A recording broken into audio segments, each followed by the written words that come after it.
Ce programme est financé par les amis et partenaires du ministère de Joyce Meyer. Dès que vous déclarez que vous allez marcher avec Dieu, le diable viendra après vous. Je ne vais pas vous dire que si vous recevez Christ ce soir, tous vos problèmes seront finis. Certains sont terminés, mais d'autres vont commencer. Donc pourquoi est-ce que je voudrais recevoir Jésus? Parce que votre pire jour avec lui sera meilleur que votre meilleur jour sans lui.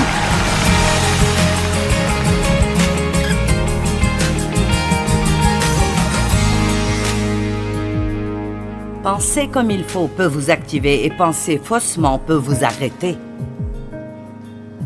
C'est étonnant combien de choses vous ne ferez pas si vous pensez que vous ne le pouvez pas. Ma mère savait que mon père abusait de moi alors que je grandissais, mais elle n'a jamais rien fait à ce propos. Et 30 ans après que j'ai quitté la maison, elle a finalement trouvé le courage de me dire « Je suis désolée pour ce que ton père t'a fait. Je ne pensais pas que je pourrais faire face au scandale, ni pouvoir m'occuper de toi et de ton frère. » Donc, sa pensée erronée, son état d'esprit erroné a détruit beaucoup de vies. Elle aurait pu aussi dire « Je crois que je peux faire cela » et faire un pas dans la foi et faire confiance à Dieu, et les choses auraient pu être très différentes. Maintenant, les choses ont bien tourné. Pour moi, je me suis accrochée à Dieu et j'ai combattu tant de choses. Mais j'avais un frère 9 ans plus jeune que moi qui, malheureusement, a mis fin à sa vie. Et les choses auraient pu être très différentes pour lui, mais il n'a jamais dépassé cela et il a fini par prendre de la drogue quand il avait 17 ans et il n'a jamais pu s'en libérer. Donc c'est très important que nous réalisions combien nos pensées affectent nos actions, nos attitudes et nos émotions. Elles sont littéralement le précurseur de tout ce que nous faisons et tout ce que nous ne faisons pas. Maintenant, cet enseignement est pris de l'histoire des Israélites. Et la Bible le dit clairement dans Deutéronome chapitre 1 verset 2. Il y a seulement un voyage de 11 jours depuis Horeb par le chemin de la montagne de Séhir jusqu'à Kadès Barnéa, à la frontière de Canaan. Pourtant, il leur a fallu 40 ans. Pourquoi faudrait-il 40 ans pour que quelqu'un fasse un trajet de 11 jours? Est-ce que vous sentez que vous tournez autour de la même montagne depuis trop longtemps? Dans le verset 6 de ce même chapitre, Dieu a en fait parlé à travers Moïse et a dit « Vous avez assez demeuré dans cette montagne. » Et donc je veux dire à certains d'entre vous, vous êtes restés assez longtemps au même endroit. Vous vous apitoyez sur vous-même depuis trop longtemps. Vous blâmez quelqu'un d'autre depuis trop longtemps. Vous vous plaignez depuis trop longtemps. Allez, il faut faire des changements.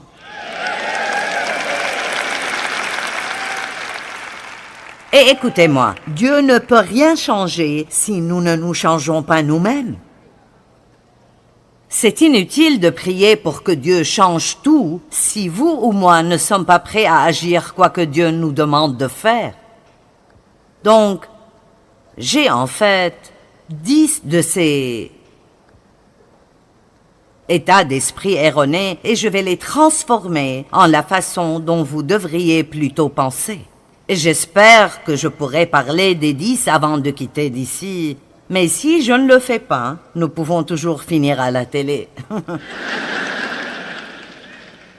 Je veux vous parler ce soir de garder vos pensées loin de ce qui est derrière vous. Abandonnez ce qui est derrière vous et ne basez pas votre avenir sur le passé ou même sur ce qui arrive dans votre vie maintenant. Certains d'entre vous sont coincés. Vous êtes juste coincés. Vous êtes toujours au même endroit et vous tournez encore et encore autour de la même montagne jusqu'à creuser un fossé et vous ne sentez pas qu'il y a moyen pour vous de vous en sortir. Mais il est temps pour vous de laisser Dieu vous sortir de cet endroit à un endroit nouveau dans votre vie. Amen.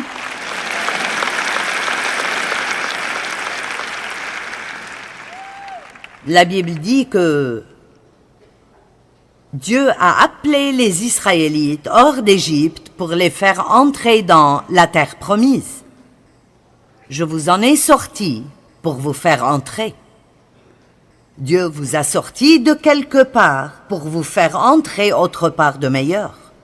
Mais vous savez, vous devez abandonner les choses anciennes pour prendre les nouvelles en main. Amen. Parfois, nous sentons que nous sommes tirés dans deux directions parce que Dieu nous pousse vers l'avant et nous nous accrochons à ce qui est ici. Vous devez toujours abandonner quelque chose pour en obtenir une autre. Amen. Vous devez toujours laisser quelque chose pour arriver quelque part. Mais l'essentiel à propos de Dieu est que il sait ce qu'il fait, bien sûr, mais ce n'est pas très facile parce qu'il vous appelle hors de quelque chose avant de vous montrer où vous entrerez. Et donc la peur vient. Comme il a dit à Abraham, « Va-t'en de ton pays, dans le pays que je te montrerai. » Quelqu'un d'entre vous est comme ça maintenant. Vous avez abandonné une chose et maintenant vous sentez que vous êtes totalement confus et vous ne savez pas ce qui suit ou ce que vous allez faire. Vous savez quoi? Vous n'avez pas besoin de savoir parce que Dieu sait. Et tout ce qu'il veut entendre de notre part est « je te fais confiance ». Pas « pourquoi, Dieu, pourquoi ?» mais « je te fais confiance ». Maintenant, notre pensée a beaucoup à voir avec combien nous sortons rapidement d'Égypte à travers le désert à la terre promise. Vous savez ce qu'est la terre promise? Je ne sais pas pour vous, mais après plusieurs années à l'église, je suis devenue si fatiguée d'entendre parler des promesses, mais de ne jamais sentir que je les possède vraiment. J'entendais parler de la liberté, mais je n'étais pas libre. J'entendais dire que Dieu voulait me bénir, mais financièrement, nous avions juste le strict nécessaire. Il ne nous restait rien. J'entendais parler de toutes ces choses et je les croyais ou je pensais que je les croyais, mais elles ne semblaient jamais arriver dans ma vie. Est-ce que quelqu'un ressent cela? Soyez honnête, vous êtes fatigué de toutes ces choses dont on parle à l'église. Et c'est bien quand vous y êtes, mais quand vous rentrez chez vous, vous avez toujours les mêmes problèmes et vous voulez juste posséder les promesses. Vous ne voulez pas juste entendre quelqu'un en parler, vous voulez les posséder. Eh bien, les Israélites voulaient posséder la terre promise, et c'était la terre dont ils disaient qu'elle était la terre du lait et du miel, c'est-à-dire toute bonne chose. Dieu veut que nous ayons toute bonne chose. La Bible dit que ce que l'œil n'a point vu, ce que l'oreille n'a point entendu, sont toutes ces bonnes choses que Dieu a préparées à l'avance pour ceux qui l'aiment.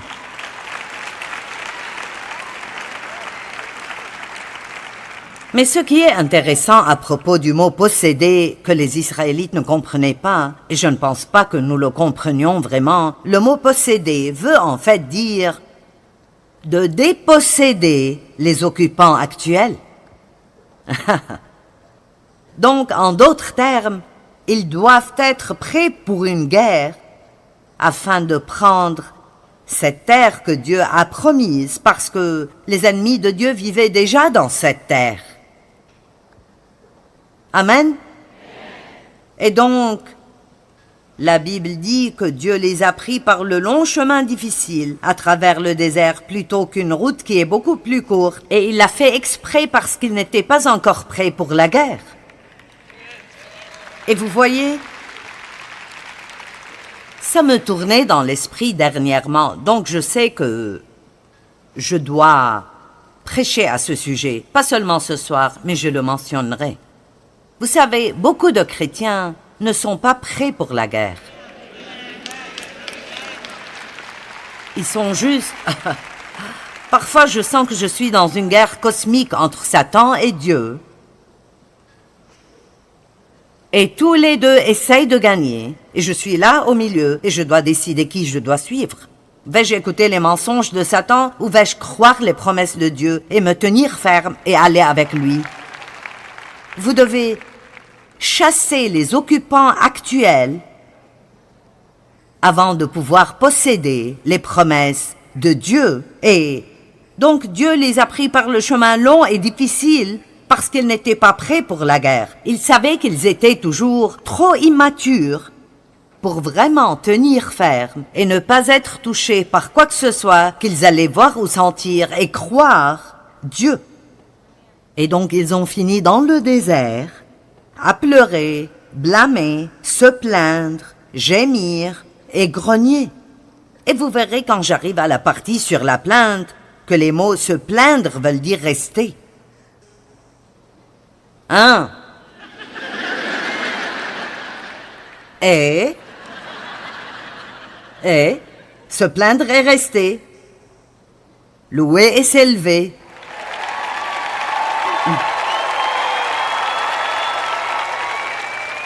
C'est ma propre citation spéciale. Plus nous nous plaignons, plus nous restons là où nous sommes. Et donc, ils ont erré là-bas pendant 40 ans, alors que ce n'était qu'un voyage de 11 jours, parce qu'ils avaient une mentalité erronée. Ils avaient une mauvaise attitude mentale. Ils ne savaient pas penser correctement. Alors, avant d'entrer dans les détails de ces différentes attitudes, parlons un moment de la pensée. Qui pourrait le supporter si je parlais un instant de la pensée? S'il te plaît, Joyce, parle-en. Ok. Eh bien, Proverbe 23:7 dit que l'homme est comme les pensées de son âme. C'est une écriture très intéressante. Colossiens 3:1-2 dit « Si donc vous êtes ressuscités avec Christ, cherchez les choses d'en haut, où Christ est assis à la droite de Dieu.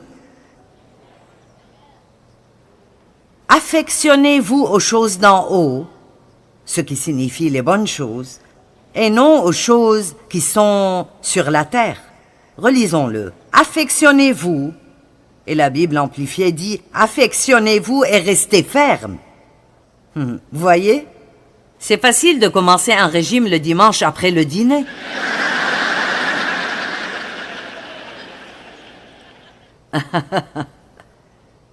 Mais le problème commence le mardi, quand vous voulez manger tout sur la table puis manger la table.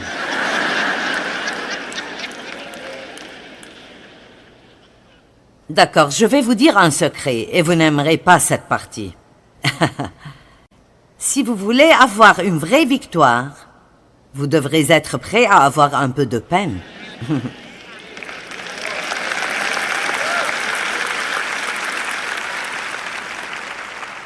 Les Israélites ne voulaient pas souffrir et nous ne voulons pas souffrir, donc le diable nous donne 9 façons différentes de sortir de notre souffrance. Et même si c'est juste de se plaindre, vous savez, si vous traversez quelque chose et vous gardez la bouche fermée à ce sujet et vous en parlez à Dieu, sans murmure ni plainte, c'est difficile. C'est comme s'il n'y avait pas de soupape de surpression pour la pression dans notre âme. Mais si nous pouvons dire à quelqu'un à quel point nous allons mal et ce que nous ressentons. Oh mon Dieu, s'ils se sentent un peu désolés pour nous. Maintenant la chair fait...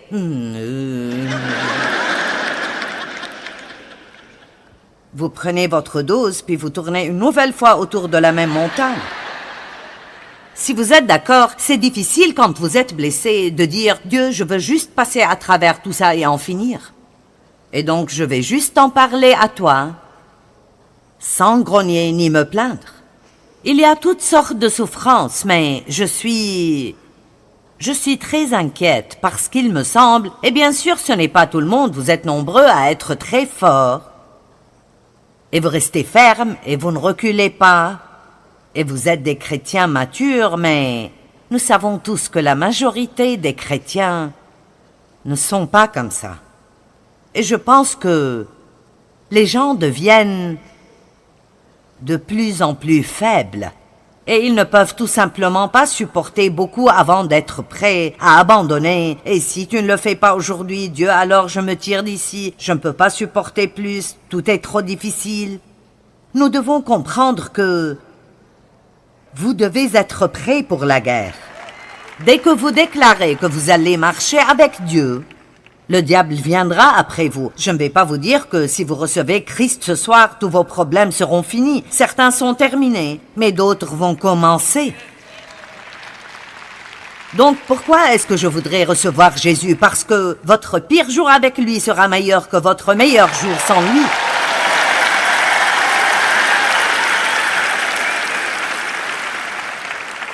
Parce que voici l'essentiel. Sans Christ, vous êtes coincé à l'endroit où vous êtes et votre vie n'est que misère jusqu'à ce que vous preniez votre dernier souffle. Et si vous n'avez pas reçu le Christ à votre mort, alors la véritable misère commencera.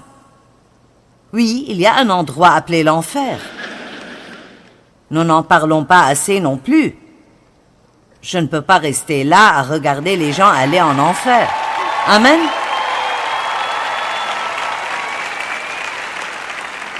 Et de temps en temps, un bon message sur le feu de l'enfer et le soufre, comme il l'appelait, serait bon pour nous. Amen. Je veux dire que, qu'est-ce que les gens pensent qu'ils font? Le temps que vous avez ici sur terre n'est absolument rien. C'est comme un grain de sable sur toutes les plages du monde par rapport à une éternité. Et nous devons passer notre temps ici à nous préparer pour l'éternité.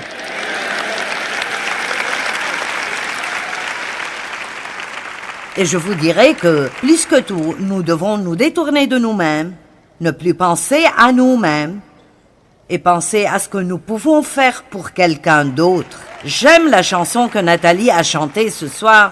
Vous pouvez être un miracle. Tout le monde veut un miracle. Mais que diriez-vous d'être un miracle?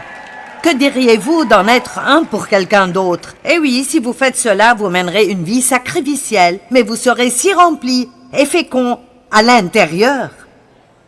Un désert peut être un lieu littéral, comme un désert, mais beaucoup de gens ont un désert dans leur âme. Tout est sec et stérile et peu importe ce qu'ils font, même les gens, il y a beaucoup de chrétiens malheureux. Et vraiment, c'est un oxymoron. Les chrétiens devraient être les personnes les plus heureuses du monde, et pourtant ils ne le sont pas. Et c'est parce que nous oublions vraiment que l'ennemi nous poursuit tout le temps. Il ne va pas gagner. Le but pour lequel Jésus est venu est de détruire les œuvres du méchant. Nous avons déjà la victoire, mais nous allons devoir défendre notre position et nous sommes plus que conquérants grâce à Jésus qui nous aime.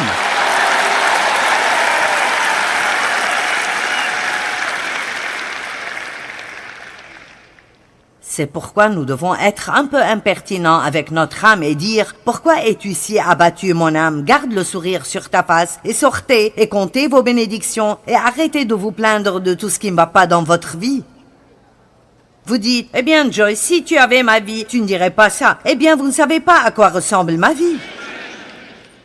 Vous ne savez pas.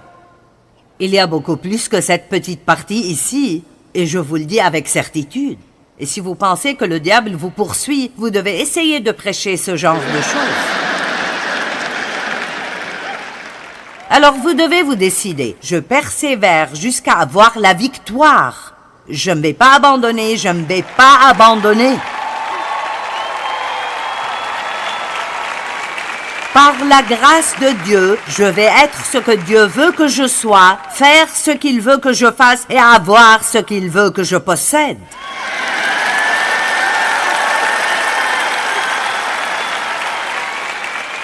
Et c'est pourquoi, peu importe ce qui vous est arrivé dans votre vie, avant ce moment, ici, maintenant, si vous n'aimez pas les mauvaises choses, vous devez les lâcher. Et vous devez dire, c'est le premier jour du reste de ma vie, et je ne vais pas vivre le reste de ma vie comme j'ai vécu la partie précédente.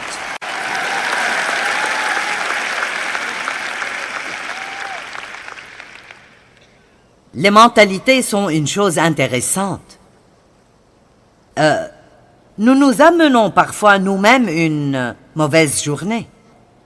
Ne prenez pas cela de la mauvaise façon, parce que je sais que l'anniversaire de la mort d'un être cher peut être douloureux pour les gens, mais ma tante, qui est partie chez le Seigneur, elle, chaque année, je veux dire, c'était près de 15 à 20 ans après le décès de mon oncle, et il était chrétien, il est allé au paradis, elle planifiait de passer une mauvaise journée ce jour-là. Elle me disait 2 semaines avant, maintenant tu sais, chérie, dans quelques jours, ce sera le jour où l'oncle Marvin est mort, et ce sera un jour difficile pour moi. Eh bien, je comprends que de telles choses peuvent être difficiles, mais je comprends aussi que un peu de pensée convenable peut changer cela. Amen? Qui est d'accord que parfois nous nous préparons à une catastrophe avec nos propres pensées? D'accord. Donc Dave, comment serait-ce pour toi si tu ne pourrais plus jamais jouer au golf? Et il a dit, j'ai déjà pensé à ça. Et j'ai décidé que je serais simplement heureux de toute façon. La plupart des gens diraient « Oh, je ne sais pas ce que je ferai si je ne peux pas jouer au golf, mon Dieu, oh. » Mais lui, il a dit « J'ai décidé, je vivrai heureux. » Certains d'entre vous ont besoin de prendre ce petit conseil sur place. Et au lieu de décider que vous ne pouvez pas être heureux si votre situation ne change pas, allez, dès que vous dites « Je ne peux pas être heureux si cela ne change pas », vous avez jeté l'éponge devant le diable. Et il augmentera la température. Vous vous souvenez des gars dans la fournaise? Le four a été chauffé 7 fois, plus qu'auparavant. Dès que vous dites, si cela ne change pas, je ne peux pas être heureux, l'ennemi viendra contre vous pour vous rendre malheureux. Mais si vous dites, si rien ne change jamais, je serai quand même heureux, hein? Et si vous dites, si rien ne change jamais, je serai quand même heureux, parce que ma joie n'est pas dans mes circonstances, elle est dans le Seigneur. Ça peut être très difficile pour la pensée de continuer à aller dans la bonne direction tout le temps. C'est important de savoir que Dieu nous a équipés pour grandir et maintenir le bon état d'esprit. Il nous aidera à le faire. Choisir les bonnes pensées déterminera les bonnes choses qui se passent dans nos vies. Une pensée juste produit une vie juste.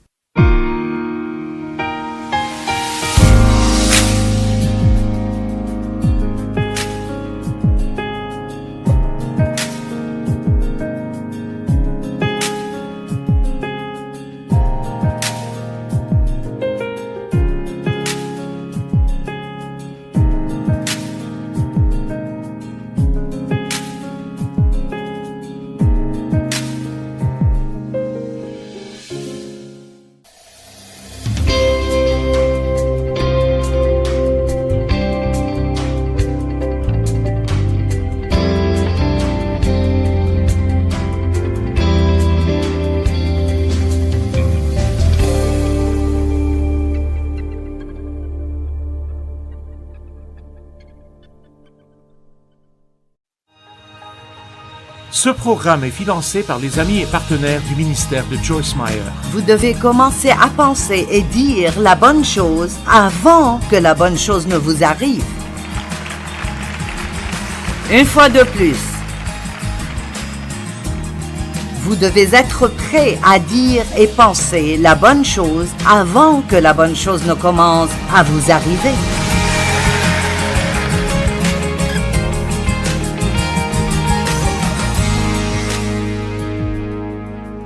Les Israélites n'avaient pas une très bonne attitude. Donc parlons une minute à propos de certaines des mauvaises pensées et des attitudes qu'ils avaient.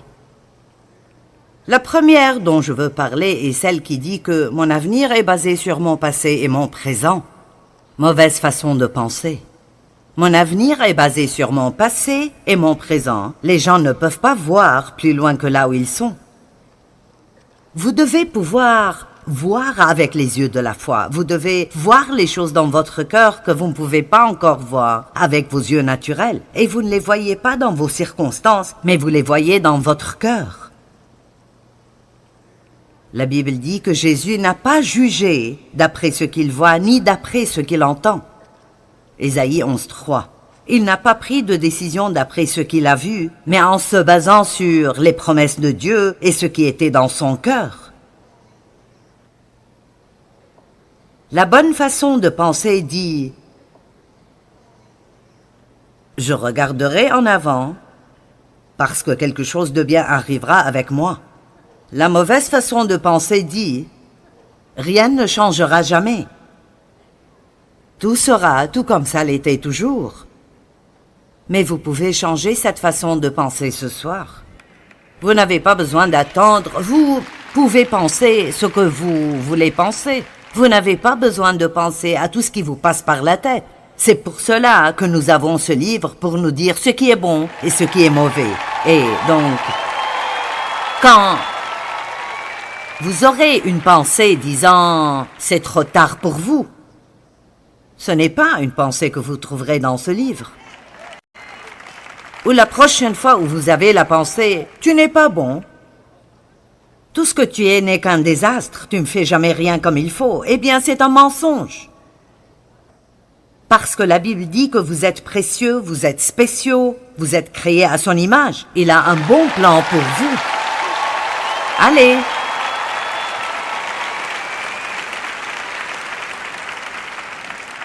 Le diable dit « vous n'aurez jamais rien ». Chaque fois que vous avez $1, quelque chose le prend. Vous n'aurez jamais votre propre maison, vous n'aurez jamais une nouvelle voiture. Vous dites, eh bien, c'est un mensonge. Parce que la Bible dit que Dieu se réjouit de ma prospérité. Amen. Et vous devez commencer à penser et à dire les bonnes choses avant que les bonnes choses ne vous arrivent. Je vais répéter ça. Vous devez commencer à penser et dire la bonne chose avant que la bonne chose ne vous arrive. Une fois de plus. Vous devez être prêt à dire et penser la bonne chose avant que la bonne chose ne commence à vous arriver. Vous appelez ces choses à l'existence bien qu'elles n'existent pas. Romains 4:17 dit que nous servons un Dieu qui appelle à l'existence ce qui n'existe pas. Donc si Dieu peut le faire, ça va si nous le faisons. J'aime ce que David a dit dans le psaume 27. « Oh, si je n'avais pas l'assurance d'expérimenter la bonté de l'Éternel au pays des vivants. » Je suis heureuse qu'ils ne disent pas « Oh, si je n'avais pas cru que je verrais de bonnes choses arriver quand j'irai au ciel. » Nous allons voir de bonnes choses quand nous irons au ciel, mais nous n'avons pas à attendre jusqu'alors. Il a dit « J'ai l'assurance d'expérimenter la bonté de l'Éternel au pays des vivants. » Je vais voir de bonnes choses alors que je vis toujours. Je vais voir mes enfants avoir une bonne vie et je pourrai les regarder en jouir.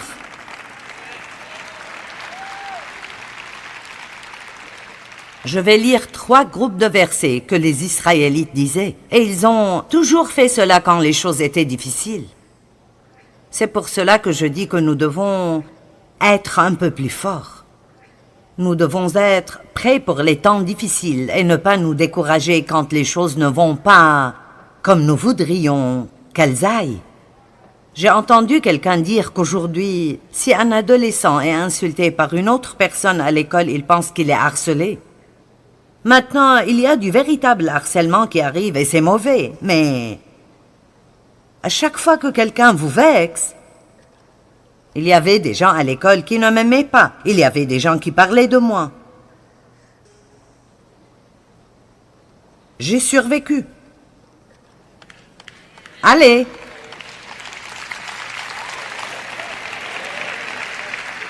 Et vous comprenez que je ne nie pas que ces choses arrivent, mais c'est comme si beaucoup trop de gens aujourd'hui sont si susceptibles tout le temps Ils se plaignent et murmurent constamment concernant ce qu'ils méritent et ce qu'ils devraient avoir. Mais voici l'essentiel. Nous méritons de mourir et d'aller en enfer. Nous ne méritons rien sans la grâce et la miséricorde de Dieu.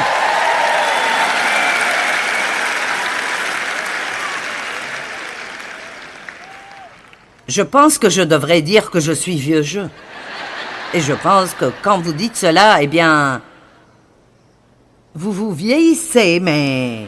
Vous savez, je viens d'une culture où on travaillait dur pour ce que nous avons. Je me souviens de quand nous travaillions 1 an avant d'avoir une semaine de vacances, et puis peut-être 2 ou 3 ans avant d'avoir 2 semaines de vacances. Et maintenant, les gens veulent 3 semaines de vacances le jour où ils sont embauchés, et une autre semaine de congé de maladie, et des vacances quand ils ont un bébé, et des vacances pour ceci et cela et l'autre chose. Personne ne peut mettre de l'argent de côté s'il faut qu'il dépense tout. Ouh, certains d'entre vous n'aiment pas ça.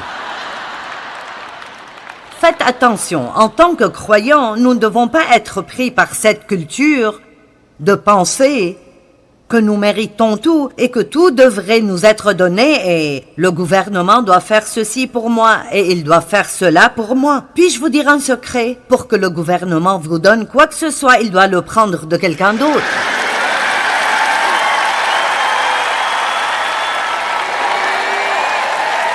Ils n'ont pas leur propre argent, ils ont le vôtre et le mien.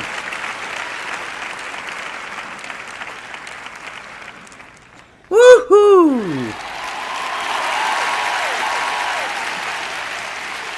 Amen. J'ai regardé un enseignement d'une fille qui a eu une embolie et qui a une chaise roulante et elle est toujours en train de servir les gens. Un côté de son visage est toujours paralysé et elle a enseigné sur la bonne vie difficile. Et elle a dit, les gens pensent, soit elle est bonne, soit elle est difficile. Mais la vie peut être bonne et difficile. Elle a dit, j'ai une vie difficile, mais c'est une bonne vie. Vous voyez, et elle aide les gens, mais ce n'est que grâce à sa façon de penser et son attitude. Est-ce que vous m'entendez? Beaucoup de gens pensent que la vie est dure pour eux. Eh bien, je ne peux aider personne d'autre, j'ai mes propres problèmes. C'est là que vous devez aider d'autres personnes, quand vous avez vos propres problèmes. Je pense que c'est dans Ecclésiaste, il est écrit « Celui qui prête trop attention au vent ne s'aimera jamais. » Et c'est vrai. Nous allons toujours augmenter nos dons quand, et nous allons... J'aime quand les gens disent « Eh bien, Joyce, je te le dis, si j'avais $1 million, je te les donnerais. » Eh bien, vous ne le feriez pas. Si vous ne me donnez pas 2 des 5 que vous avez, alors vous n'allez pas... Nous le ferons toujours plus tard, une autre fois. Et vous savez ce que nous attendons? Nous attendons un temps où nous aurons tant d'abondance que nous pourrions donner sans que ça importe. Eh bien, Dieu veut que nous fassions les choses de manière sacrificielle. J'ai enseigné la parole de Dieu pendant des années avant d'être payé pour cela.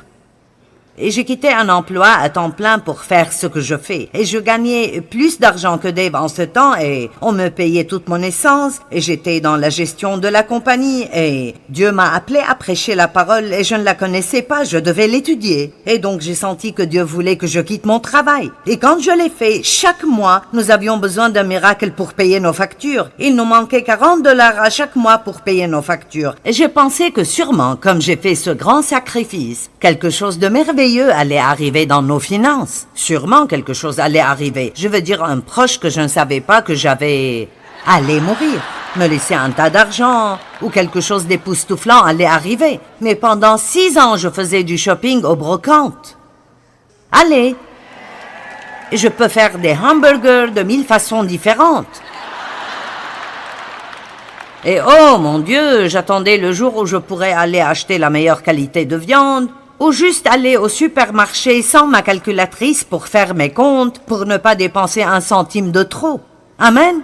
Je voulais pouvoir aller au supermarché et mettre ce que je veux dans mon panier et aller payer et ne pas m'en faire du tout. Et je ne comprenais pas. Dieu me préparait pour la guerre parce que quand j'ai vraiment commencé le ministère, quand ce n'était plus simplement une étude biblique à la maison, mais un vrai ministère public, nouveau niveau, nouveau démon. Amen. Et vous devez être prêt pour cela. Allez, exercez ces muscles spirituels et dites « Je peux faire toutes choses à travers Christ qui est ma force ». Bien sûr, j'espère que ma vie sera belle et facile, mais si elle ne l'est pas, je servirai Dieu de toute façon. Je ferai ce que je suis supposé faire, quoi que je ressente.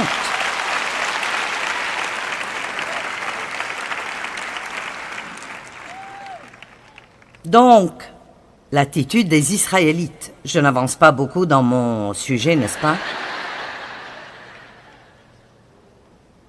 Nombre 14:2. Tous les Israélites critiquèrent Moïse et Aaron, et toute la communauté leur dit « Si seulement nous étions morts en Égypte, ou du moins dans ce désert. » Remarquez combien de fois ils ont dit qu'ils auraient aimé être morts. Si seulement nous étions morts. Nous avons tous ces problèmes, ce serait mieux d'être morts. Pourquoi l'Éternel veut-il nous mener dans ce pays-là où nous tomberons par l'épée, où nos femmes et nos enfants deviendront une proie? Ce serait mieux de retourner en Égypte. Dès que les choses étaient devenues difficiles, ils ont voulu retourner. Combien de personnes acceptent Christ? Ou au moins, c'est ce qu'ils semblent faire, parce qu'ils pensent qu'il résoudra leurs problèmes. Et quand la vie devient un peu dure, ils retournent à la même vie qu'ils vivaient avant. Ce n'est pas ce que vous voulez faire. Vous devez vous tenir ferme jusqu'à ce que vous sortiez de ces endroits sombres dans la lumière et dans la victoire.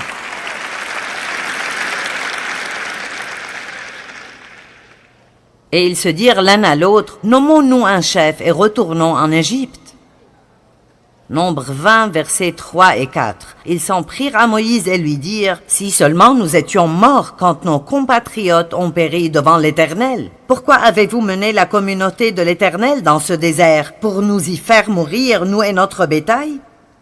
Pouvez-vous imaginer passer 40 ans à diriger 6 millions de personnes avec cette attitude? Ouh! Et vous pensez avoir des problèmes avec un adolescent? Allez, combien d'entre vous ont un adolescent et vous pensez qu'il va vous rendre absolument fou? Eh bien, je vous le dis, quand j'ai commencé le ministère, quand je l'ai commencé, j'avais 3 adolescents et un bébé.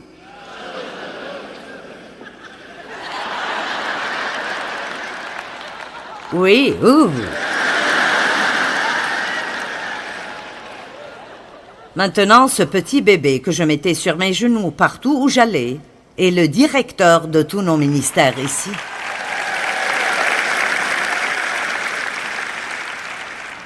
Et il m'a presque rendue folle. Les Israélites quittèrent la montagne de Hor par la route de la mer des Roseaux pour contourner le pays d'Édom. En cours de route, le peuple se découragea. Ils se mirent à parler contre Dieu et contre Moïse. « Vous nous avez fait sortir d'Égypte pour nous faire mourir dans le désert, car il n'y a ni pain ni eau et nous sommes dégoûtés de cette nourriture de misère. Cette nourriture que tu fais pleuvoir miraculeusement du ciel chaque jour. Nous détestons ces miracles. Nous voulons de nouveaux miracles. » Nous nous fatiguons même des miracles, n'est-ce pas? Je me souviens d'avoir dit au Seigneur une fois... Je ne comprends pas pourquoi tu ne fais plus les choses que tu faisais quand j'ai commencé à marcher avec toi. J'ai vu tant de choses merveilleuses arriver. Je pouvais juste avoir besoin d'entendre de Dieu et prendre ma Bible et...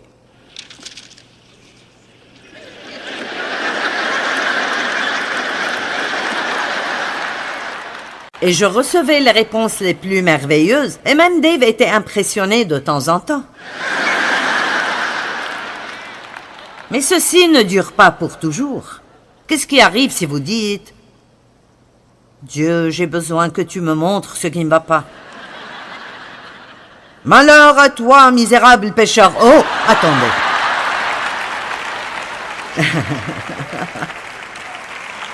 Laissez-moi trouver autre chose. Combien d'entre vous font ça? Vous faites Allez, je veux vous le demander, que voyez-vous? Que voyez-vous pour votre vie?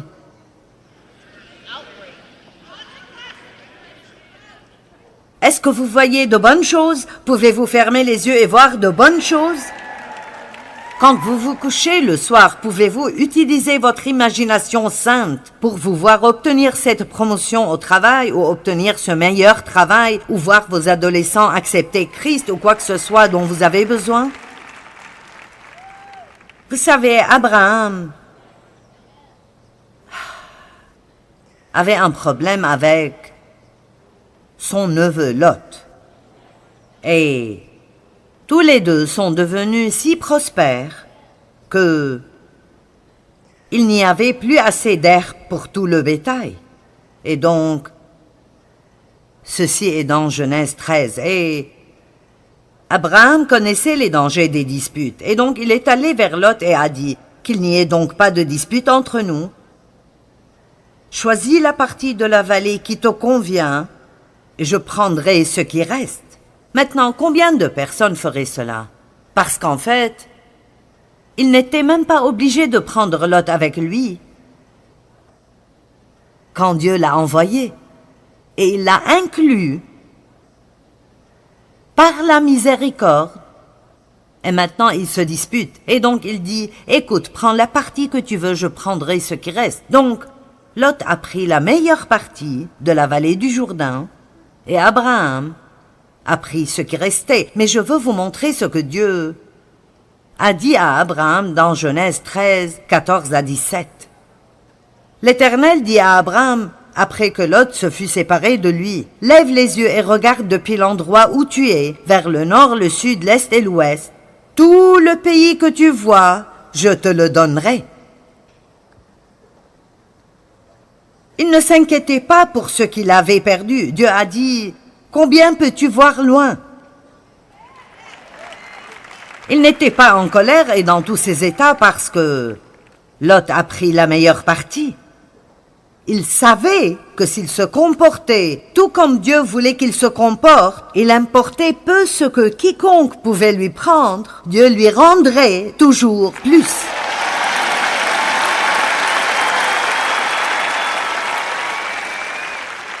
Je veux m'assurer que vous comprenez ce que j'ai dit, parce que certains d'entre vous vivent avec un cœur plein d'amertume. Et vous êtes en colère parce que vous n'avez pas eu ce que vous pensiez que vous méritez, ou votre patron ou vos amis vous ont maltraité, votre époux ne vous a pas bien traité, et vous vous sentez juste bloqué et vous sentez que votre âme est comme un désert. Mais aujourd'hui, vous pouvez avoir une nouvelle attitude. Aujourd'hui, vous pouvez dire, qu'importe ce que tu m'as pris, Dieu le remplacera par beaucoup, beaucoup plus que ce que j'ai perdu. Allez!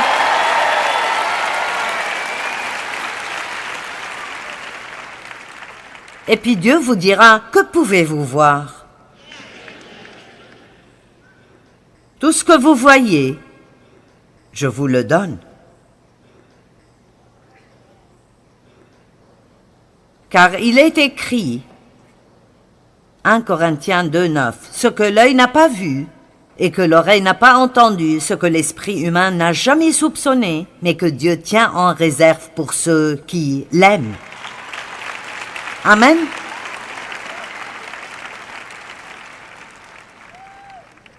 Et puis un dernier verset, 1 Corinthiens 2, 9. Je veux dire Éphésiens 2, 10. J'aime ceci. Nous sommes créés pour de bonnes œuvres et une bonne vie que Dieu a préparée à l'avance. Il est écrit, car nous sommes son ouvrage par Jésus-Christ, créés et régénérés par lui pour une vie riche d'œuvres bonnes qu'il a préparées à l'avance pour nous, des chemins qu'il a préparés afin que nous les accomplissions et que nous vivions la bonne vie qu'il a préparée à l'avance pour que nous la vivions.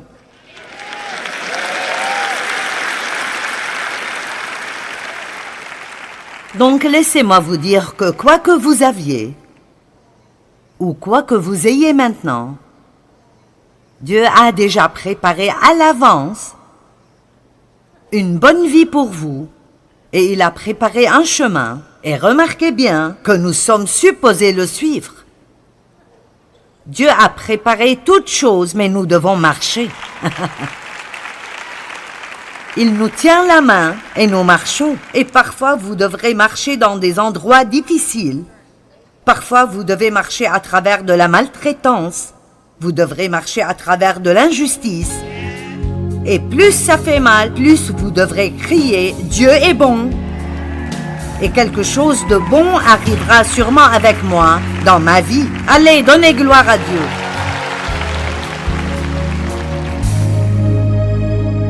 Ça peut être très difficile pour la pensée de continuer à aller dans la bonne direction tout le temps. C'est important de savoir que Dieu nous a équipés pour grandir et maintenir le bon état d'esprit. Il nous aidera à le faire.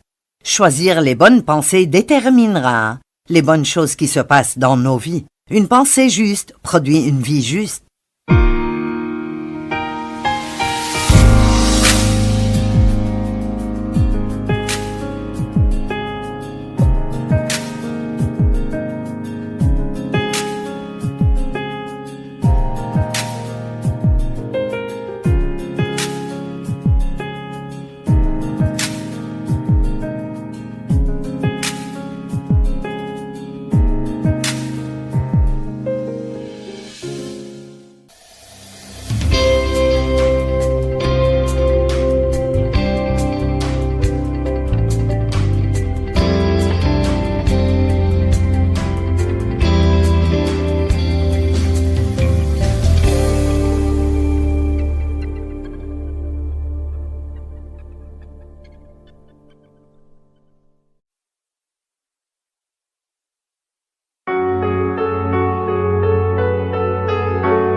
khắp phương trời vẫn nhớ tới quê hương.